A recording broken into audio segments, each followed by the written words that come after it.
প্রচলিত খাতে কর্মসংস্থানের সীমাবদ্ধতা আর দক্ষতা প্রশিক্ষণের আধুনিকায়ন না হওয়ায় দেশে উচ্চশিক্ষিত বেকার বাড়ছে।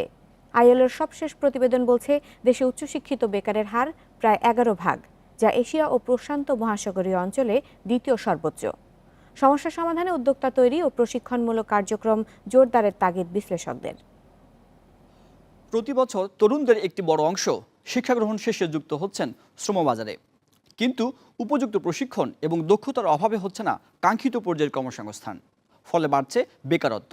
দেশে বর্তমানে বেকারত্বের হার 4.2%, উচ্চশিক্ষিত বেকারত্বের হার প্রায় 11%, এবং তরুণদের ক্ষেত্রে এই হার আরও একটু বেশি, প্রায় 13%। যদিও অপ্রচলিত খাতে অনেকের কর্মসংস্থান হচ্ছে, তবে বেকার সমস্যার সমাধানে কারিগরি শিক্ষায় গুরুত্ব দেওয়ার পরামর্শ বিশ্লেষকদের।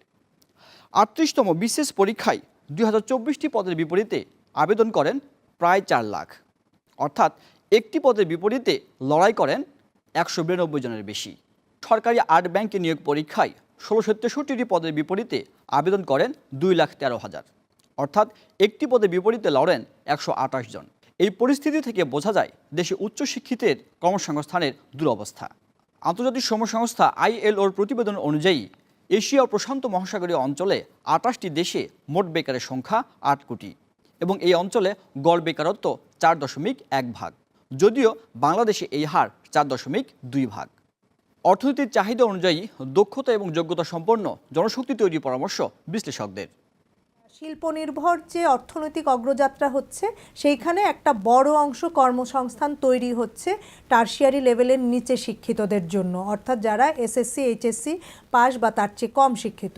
আর অন্যদিকে শিক্ষিতরা যে জ্ঞান অর্জন করছেন, এইটা তাদের উপযুক্ত যেসব জায়গা, সেইটার জন্য মানসম্মত না। উচ্চশিক্ষিত বেকারত্বের হারে শীর্ষ অবস্থানে পাকিস্তান। এখানে এই হার প্রায় 17%, এবং 11% নিয়ে দ্বিতীয় অবস্থানে বাংলাদেশ। আর এই তালিকায় 8.4% নিয়ে তৃতীয় অবস্থানে ভারত, আর তারপরে অবস্থানে রয়েছে শ্রীলঙ্কা। আইএলওর হিসেবে 2010 সালের তুলনায় তরুণদের বেকারত্ব দ্বিগুণ হয়েছে। 2010 সালে এই হার ছিল 6.4%, আর 2017 সালে যা হয় 12.8%।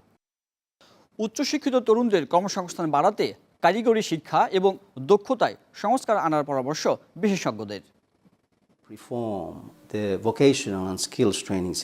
কর্মসংস্থানের হার বাড়াতে কারিগরি ও দক্ষতা ভিত্তিক প্রশিক্ষণ ব্যবস্থার সংস্কার করতে হবে, যাতে তরুণরা দক্ষতা অর্জন করে শ্রম বাজারে কাজের সুযোগ পায়। এছাড়া অনেক মানুষ এখনো অপ্রচলিত খাতে কাজ করছেন, তাই প্রচলিত খাতে কর্মসংস্থানের হার বাড়াতে ক্ষুদ্র ও মাঝারি উদ্যোক্তা তৈরিতে গুরুত্ব দিতে হবে। Can be met with skilled, competent and willing young people to